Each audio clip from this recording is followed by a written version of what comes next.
पवन सिंह के बर्थडे आने से पहले ही मच गया बवाल। जी हाँ दोस्तों, आपका स्वागत है बाबा खबरी पर और ऐसे भोजपुरी अपडेट आपको यहाँ मिलते रहते हैं। बात करते हैं भोजपुरी के पावर स्टार पवन सिंह का जन्मदिन आने वाला है और मार्केट में काफ़ी चर्चाएं चल रही हैं पावर स्टार पवन सिंह की।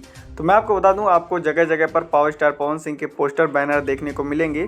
हालांकि ये पावर स्टार पवन सिंह ने नहीं लगाया, ये जो कंपनियाँ हैं वही लोग लगाते हैं और प्रचार प्रसार करते हैं।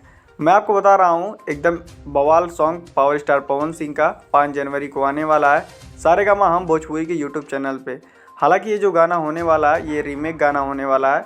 कल्पना पटवारी के साथ पावर स्टार पवन सिंह लाजवाब आवाज़ में गाना गाएंगे और पावर स्टार पवन सिंह का बर्थडे काफ़ी धूमधाम से और काफ़ी स्पेशल तरीके से मनाया जाएगा।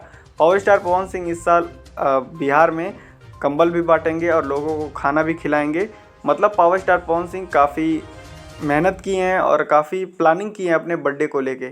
आप क्या एक्साइटेड हैं पावर स्टार पवन सिंह के बर्थडे को देखने के लिए? हमें कमेंट बॉक्स में ज़रूर बताइएगा। और मैं आपको बता दूं, लखनऊ में एक बवाल इवेंट भी रखा गया है गाने को लेके और पावर स्टार पवन सिंह के बर्थडे को लेके। तो चलिए फिलहाल के लिए बस इतना ही, मिलते हैं आपसे नेक्स्ट वीडियो में। हमारी वीडियो पसंद आई हो तो लाइक शेयर सब्सक्राइब करना ना भूलिएगा।